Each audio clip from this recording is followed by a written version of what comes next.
Hello friends, இந்த வீடியோவில் நம்ம இன்னைக்கு தந்தி ஒன்ல ஒரு மலையாளம் த்ரில்லர் படமாக வெளியான பைனரி படத்தை இப்ப தமிழ் டப்பிங்ல வெளியிட்டு இருக்காங்க. இந்த படம் எப்படி இருக்கு அப்படின்றத இந்த வீடியோல பார்க்க போறோம். ஜாசி கல்லி டைரக்ஷன்ல கைலாஷ், ஜாய் மேத்யூ, அனிஷ் மேனன் மற்றும் பலருடைய நடிப்புல இந்த படம் வெளியாயிருக்கு. படத்துடைய ரன் டைம் 1:53 minutes இருக்கு. இந்த படத்துடைய கதை என்னன்னு பாத்துடலாம். படத்துடைய ஆரம்பத்துல ஒரு ஐடி கம்பெனில 5 யங்ஸ்டர்ஸ் பாத்தீங்கன்னா அவங்களுடைய வேலையை இழக்கிறாங்க. அதுக்கப்புறமா சாம் வில்சன் இவங்களை கன்வின்ஸ் பண்ணி ஹேக்கிங் மூலமா பணம் சம்பாதிக்கிற வழியை உங்களுக்கு கத்து கொடுத்து கிளம்பி இருக்கிறாரு. இதுக்கப்புறம் நடந்த சுவாரஸ்யமான விஷயங்கள் தான் இந்த படத்துடைய கதை.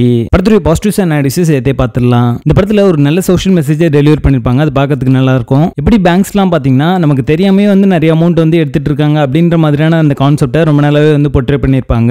டார்க் வெப் சம்பந்தப்பட்ட சீக்வன்ஸ் எல்லாமே ஒரு மைல்டு என்டர்டெயின்மெண்டா இருந்தது பார்க்கிறதுக்கு. படத்துல நினைச்ச எல்லாருமே ஒரு டீசென்டான பெர்ஃபார்மன்ஸை கொடுத்திருந்தாங்க. சாங்ஸ் எல்லாமே டீசென்டா இருந்துச்சு அப்படின்னே சொல்லலாம். ஸ்டோரி ஸ்கிரீன் பிளே எல்லாமே நீங்க பார்த்து பழக்கப்பட்ட ஒரு கதைக்களம் தான். புதுசா இருந்த ஒரு விஷயமே இந்த படத்துல இல்ல. சினிமாட்டிக் ஆஸ்பெக்ட் எது எடுத்தாலுமே அது பிலோ ஆவரேஜ் இல்ல ஆவரேஜா தான் இருக்கும் இந்த படம் முழுக்கவே. சோ இந்த படத்தை பார்த்து உங்களோட டைம் வேஸ்ட் பண்ணாதீங்க, ஸ்கிப் பண்றீங்க. மொத்தத்துல இது ஒரு பிலோ ஆவரேஜ் கிரைம் த்ரில்லர் படமாக வந்திருக்கு. படத்துல அடுத்த இந்த படத்தை நீங்க ஃபேமிலியோட பார்க்கலாம். பைனரி படத்துக்கு எங்களோட ரேட்டிங் 4 out of 10.